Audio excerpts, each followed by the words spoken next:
베드로 후서 1장. 예수 그리스도의 종이며 사도인 시몬 베드로는 우리와 같이 소중한 믿음을 받은 여러분에게 이 편지를 씁니다.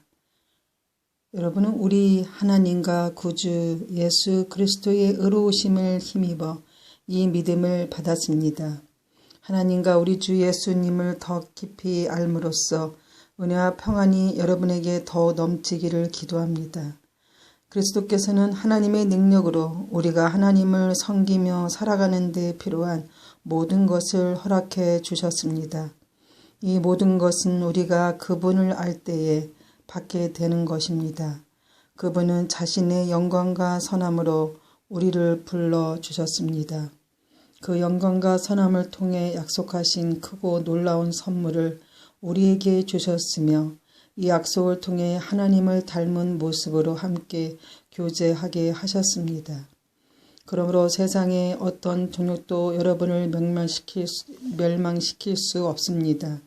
그러므로 이러한 복을 받은 여러분은 열심히 여러분의 생활 가운데 믿음의 덕의 지식을, 지식의 절제를, 절제의 인내를, 인내의 경건을, 경건의 형제 우애를, 형제 우애의 사랑을 더하십시오.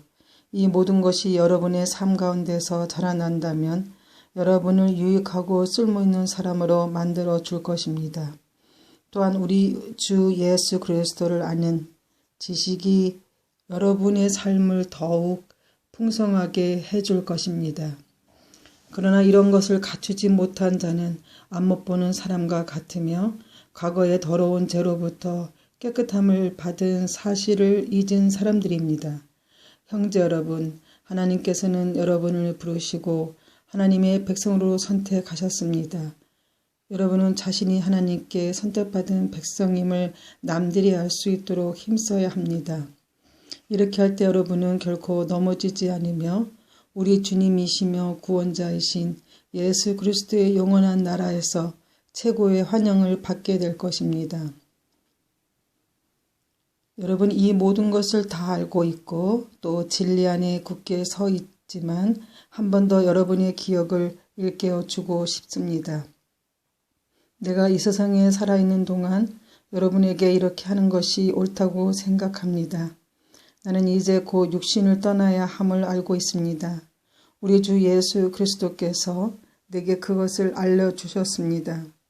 내가 할 수 있는 한 몇 번이고 여러분이 이것들을 기억할 수 있도록 힘쓸 것입니다. 내가 이 세상을 떠난 후에도 여러분이 이 사실들을 기억하기를 진심으로 원합니다. 우리는 주 예수 그리스도가 영광 가운데 오실 것을 여러분에게 전했습니다. 그것은 누군가가 지어낸 근사한 이야기가 결코 아닙니다. 우리는 그분의 위엄 있는 모습을 우리 눈으로 직접 보았습니다. 장엄한 영광 가운데 하나님의 음성이 들렸습니다. 이는 내 사랑하는 아들이며 내가 그로 인해 무척 기쁘다. 그 순간 예수 그리스도는 영광과 존귀를 받으셨습니다. 우리는 그 음성을 똑똑히 들었습니다. 거룩한 산에서 예수님과 함께 있었을 때 들은 그 음성은 분명히 하늘로부터 올라온 것이었습니다. 이렇게 해서 우리는 예언자들이 전한 말씀을 보다 확실히 믿게 되었습니다. 여러분도 그 말씀을 가까이 하고 따르는 것이 유익할 것입니다. 그들이 전해준 말씀은 어둠을 환히 밝혀주는 빛과도 같은 것입니다. 그 빛은 여러분의 마음 가운데 동이 트고 아침 햇별이 환히 떠오를 때까지 여러분의 마음을 밝혀줄 것입니다. 그러므로 분명히 이 사실을 기억하십시오. 어떠한 예언의 말씀도 예언자가 마음대로 해석해서 기록하는 것이 아니며 사람이 뜻대로 말하고 싶은 것을 적어 놓은 것도 아닙니다. 그들은 성령의 감동을 받아 하나님의 말씀을 적어 놓았습니다. 2장. 전에 이스라엘 백성 가운데 거짓 예언자들이 있었던 것처럼 여러분 가운데도 거짓 선생이 나타날 것입니다. 이들은 살며시 여러분 가운데 들어와 여러분을 잘못된 길로 인도하고 혼란스럽게 만들 것입니다. 또한 그들은 우리를 죄에서 풀어주시려고 피 흘리신 주 예수 그리스도를 부인하여 스스로 멸망의 길을 달려가고 있습니다. 많은 사람들이 그들의 악한 길을 따르고 참 진리의 길을 방해할 것입니다. 여러분에게 거짓을 말하여 이용하는 그 사람들은 여러분이 가진 돈에만 관심이 있을 뿐입니다. 하나님께서는 이미 그들에게 죄가 있다고 선언하셨으며 그들은 의로우신 하나님의 심판을 피할 길이 없습니다. 천사들이 죄를 저질렀을 때 하나님께서는 그들을 용서하지 않으시고 지옥으로 보내어 심판날까지 어두운 구덩이에 갇혀 있게 하셨습니다. 또한 오래전 하나님을 거역하고 악한 행실을 하던 사람들을 홍수로 쓸어 버리셨습니다. 하지만 하나님께서는 하나님의 의로우심을 외치던 노아와 7 식구의 생명을 보호하셨습니다. 그리고 죄악의 도시 소돔과 고모라에 불을 내려 잿더미로 만드시고 훗날 하나님을 거역하고 순종치 아니하는 사람들에 대한 본보기로 삼으셨습니다. 그러나 하나님께서는 그 가운데서 롯을 구원하셨습니다. 의로운 롯은 그 성의 사람들이 방탕하게 살아가는 것을 보며 괴로워하였습니다. 롯은 선한 사람이었기에 이웃들이 날마다 행하는 악한 일들을 보고 들으면서 몹시 괴로워하였습니다. 하나님께서는 경건한 사람을 어떻게 구원해야 할지 아시고 큰 어려움이 닥쳤을 때 구원해 주십니다. 그러나 악한 사람은 심판날까지 계속 벌어하실 것입니다. 특별히 육체의 중욕을 따라 죄악을 저지르며 살아가는 자와 하나님의 권위를 무시하는 자들에게는 더 큰 벌을 내리실 것입니다. 거짓 선생은 이처럼 자기 마음대로 행동하고 교만할 뿐 아니라 영광스러운 천사들에 대해서도 욕하며 함부로 떠들어댑니다. 그러나 하늘에 있는 천사들은 그들보다 더 큰 힘과 능력을 가졌지만 하나님 앞에서 그들을 헐뜯거나 욕하지 않습니다. 이 거짓 선생들은 알지도 못하면서 욕하고 떠들어댑니다. 이들은 잡혀 죽기 위해 태어난 생각 없는 짐승 같아서 결국 멸망하고 말 것입니다. 많은 사람들을 괴롭혔으니 그들 자신이 고통받는 것은 당연합니다. 그들이 한 것에 대한 대가를 치러야 하는 것입니다. 그들은 드러내놓고 악한 일을 행하며 쾌락을 추구합니다. 그들은 여러분 가운데 끼어있는 더러운 티와 같아서 함께 먹는 자리에서 여러분에게 불명예와 부끄러움을 가져다 줄 것입니다. 그들은 여자를 볼 때마다 나쁜 마음을 품으며 그러한 행위를 멈추지 않습니다. 약한 자들은 죄의 올가미 가운데 빠뜨리고 자기 욕심만 채우도록 부추깁니다. 하나님께서는 이들을 분명히 벌하시길 것입니다. 옳은 길을 버리고 잘못된 길에 빠진 이들은 발람의 길을 그대로 밟고 있습니다. 부올의 아들 발람은 나쁜 방법으로 얻은 재물에 눈이 어두워져 있었습니다. 그러나 발람은 자기가 저지른 죄 때문에 꾸지람을 받았습니다. 나귀는 말 못하는 짐승이었지만 사람의 소리로 말하여 이 예언자의 미친 행동을 막은 것입니다. 또한 이들은 물 없는 샘이나 마찬가지며 바람이 부는 대로 밀려 다니는 구름과도 같습니다. 그들이 갈 곳은 캄캄하고 어두운 구덩이 뿐입니다. 그들은 헛된 말로 자랑하며 잘못된 길에서 겨우 빠져나온 사람들을 악한 욕망으로 깨어 다시 죄 가운데로 끌고 들어가려 합니다. 그들은 자유를 주겠다고 약속하지만 사실 그들 자신들조차 자유하지 못하고 멸망의 종이 되어 있습니다. 사람은 누구든지 자신이 지배당하는 것의 종이 되기 마련입니다. 우리 구주 예수 그리스도를 알고 세상의 죄악에서 해방된 사람이 다시 그 악한 생활로 되돌아가 세상 죄에 끌려다니면서 그 상태는 이전보다도 훨씬 나쁠 것입니다.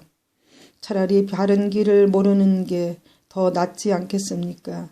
바른 길을 알면서도 사람들이 받은 거룩한 가르침을 내팽개쳐 버린다면 오히려 그 길을 알지 못하는 편이 낫습니다. 개는 토하는 것을 다시 먹고 돼지는 씻은 후에 다시 진흙탕에서 뒹군다라는 속담이 그들에게 들어 맞는 것입니다. 3장. 사랑하는 여러분, 지금 나는 여러분에게 2번째 편지를 쓰고 있습니다. 이 편지들이 여러분이 정직하고 진실한 마음을 일깨우는 데 도움이 되었으면 좋겠습니다. 옛날 거룩한 예언자들이 전한 말씀과 구주 되신 우리 주님께서 사도들을 통해 우리에게 주신 명령을 기억하기 바랍니다. 마지막 때 어떤 일이 일어날지 분명히 아십시오. 사람들이 자기를 하고 싶은 대로 악한 일을 하며 여러분을 비웃을 것입니다. 그들은 다시 온다고 약속한 예수는 도대체 어디 있습니까? 우리 조상들은 죽었고 이 세상은 창조된 후로 달라진 게 없지 않습니까? 라고 말할 것입니다. 그들은 옛적에 하나님께서 말씀으로 하늘과 땅을 지으시고 또한 땅이 물에서 나와 물로 이루어진 것을 일부러 잊으려고 합니다. 그 하나님께서 세상을 홍수로 멸하셨습니다. 또한 동일한 하나님의 말씀이 지금 이 세상의 하늘과 땅을 지키고 있습니다. 우리가 살고 있는 이 세상은 불로 멸망할 것인데 마지막 심판날에 하나님을 믿지 않고 거룩한 사람들과 함께 멸망될 것입니다. 그러나 사랑하는 여러분, 이 한 가지만은 잊지 마십시오. 주님께는 하루가 천년 같고 천년이 하루와도 같습니다. 우리 주님은 하시기로 약속하신 것을 뒤로 미루시는 분이 아닙니다. 어떤 사람들은 더디다고 생각할지 모릅니다. 그러나 이것은 하나님께서 우리를 위해 오래 참으시기 때문입니다.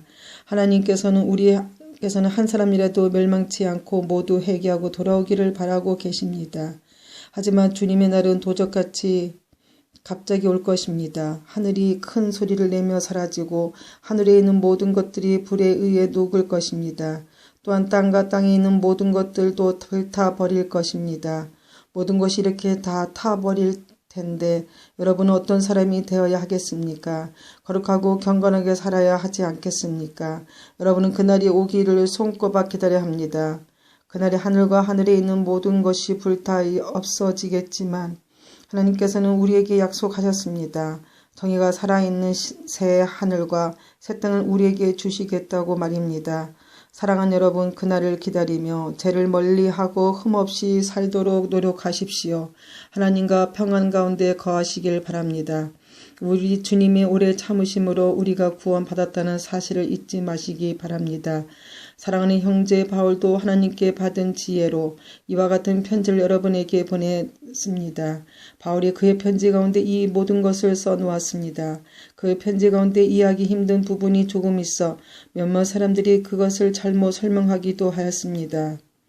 무식하고 믿음이 약한 사람들은 다른 성경도 잘못 해석합니다. 그러나 이것은 그들에게 스스로 멸망을 불러들일 뿐입니다. 사랑하는 여러분, 이제 이 모든 것을 알았으니 부디 조심하십시오.